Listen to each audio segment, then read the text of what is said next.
আজি আছোঁ ঢেকীয়াখোৱা বৰনামঘৰত। গতিকে নামঘৰ পৰিৱেশ আপোনালোকক দেখাওঁ, চাই লওক। থুলমূলকৈ একদম চমুকৈ দেখুৱাম। আচল কথাটো হ'ল কি, মই যোৱাবাৰ ইয়াৰ ওপৰত অলৰেডি ব্লগ বনালোঁ, গতিকে সেইকাৰণে এবাৰ ইমান হেৰি বনোৱা নাই। গতিকে আপোনালোকক সামগ্ৰিক পৰিৱেশটোহে আজি মই দেখাইছোঁ। মানে কিমান ভক্ত সমাগম ঘটিছে ঢেকীয়াখোৱা বৰনামঘৰত, এই পৰিৱেশটো আপোনালোকে দেখাইছোঁ। দোকান পোহাৰ বজাৰ সকলো পৰিৱেশটো আপোনালোকে দেখাইছোঁ। গতিকে আপোনালোকে পৰিৱেশটো উপভোগ কৰি লওক।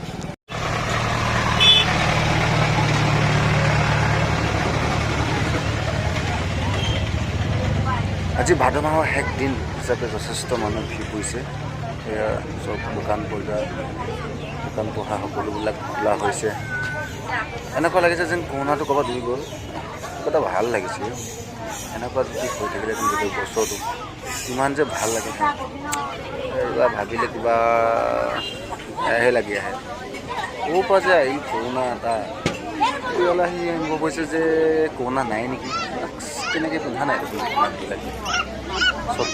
চব চাবলৈ চাইছোঁ, কেৱল নাই। দোকান পোহাবিলাক একচুৱেলি ভালো লাগিছে, মাস্কটো ব্যৱহাৰ কৰা নাই।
প্ৰসাদ ল'বলৈ গৈ আছোঁ এতিয়া।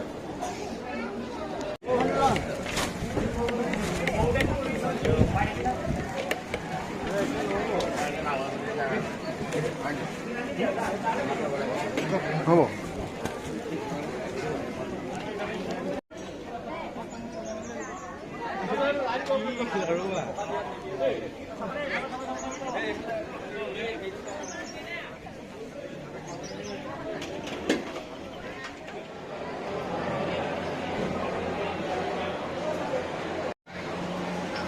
Boleh.